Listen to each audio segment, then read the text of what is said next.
చూసారా దీని వేషాలు చూడండి. ఇక్కడ ఉన్నది అక్కడున్న పప్పించి వస్తుంది, మళ్ళీ ఇక్కడ నుండి ఇక్కడున్న పప్పించి చూస్తున్నాయి. అక్కడ 3 ఉన్నాయి, ఇక్కడ నుంచి ఇది చూస్తుంది అటాక్ అవడానికి. దీని యాసలు చూస్తే ఎలా ఉంటానంటే అలాగని తక్కువ అంచనేయకండి బాబు. నేను అలాగనుకుని ఒకరోజు వదిలేసాను.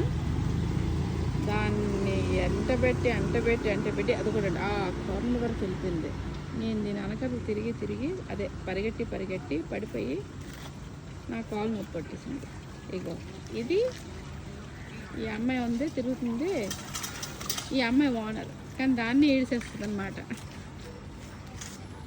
జర్మన్ షెపర్డ్ ఈజీ అనుకుంటాం కానండి, ఇది ఎంత ఫ్రెండ్లీ ఉంటాయో అంత ఫాస్ట్గా మూవ్ అవుతాయి. చూసారా చూస్తున్నారా మీరు? చూడండి ఆ కుక్కలు పాటు మట్టుగా తింటుంటే దీనికి ఏంటి బాధ చెప్పండి? దీనికి ఏంటి బాధ? ఎలా చూస్తున్నారా? ఇప్పుడు వదిలేసామనండి, ఒక్క నిమిషంలో పరిగెడుతుందా?